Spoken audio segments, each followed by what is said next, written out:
And this is going to be controversial because a lot of people feel like this one is their home park and their home attraction. But I got to say, Space Mountain in Walt Disney World is much more better. Yes. First of all, I really like sitting alone in my rocket ship. Some people have said they prefer Space Mountain in Disneyland due to the fact that they can bring their kids and they can sit side by side and enjoy the attraction together, which, don't get me wrong, that's cool. But when you're going into space and you're feeling that thrill, there's nothing more satisfying than just shooting up into space and kind of not knowing where you're going to land. And sometimes that fear of making sure your kid's still there is kind of fun. You know what? And if you have to leave your kid on the side and go on alone, it's fine too. Yeah. Hey, listen, Sally, I'm taking this one by myself.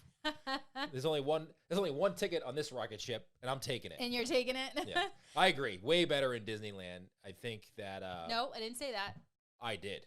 It's way better in Disneyland? I'm sorry. No, it's not. Back it up. Back the thing up. Okay. Beep, beep, beep. Back it up here. Yeah. It's way better in Disney World. All right. I just think the location, the queue, the single riderness of it, I love it. Not knowing if your 6-year-old is going to make it back or not, or she's just going to hang out in Venus. I don't know. Like, raising your hands has a slight factor of risk involved in Disney World. True. And I like that. Yeah. I like that if I raise my hands too high, I may not come back with both of them. Now, that being said, I'm not going to miss Space Mountain in Disneyland. I'm going to go on it as many times as I possibly can because I love the attraction. But if I had to pick, it's Walt Disney World all day long.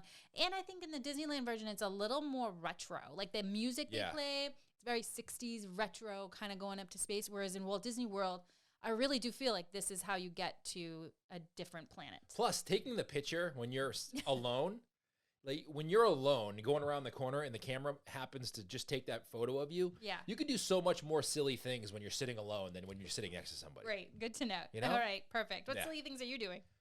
I don't know. I think I'm going to leave that for a different podcast. Okay. Sounds good. Next one. Next one for me. Okay. This is my last one. Okay. And it's not necessarily a ride, but it has to do with every ride. Okay. The queues in Disney World are all better than Disney. Yeah. And that's not saying that Disneyland is bad. Yeah. But Disney World has the factor of space.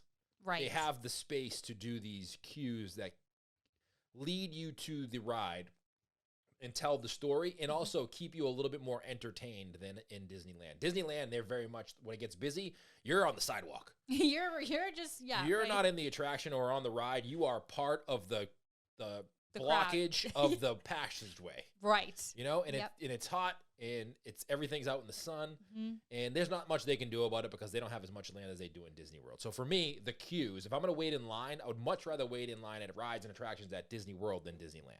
I agree with you, except for the fact that I think Fantasyland, although it doesn't have anything outdoor-ish queue-wise, like that's spectacular, because again, Disneyland does lack space. Yeah. There's something about the charm of it being close together that I prefer better in Disneyland. We talked about that on another show. Listen, I'm grasping at straws here. I love Disneyland. I was trying to come up with some things that make Disney World better. I think that, it's a good, I think there are a few here that are just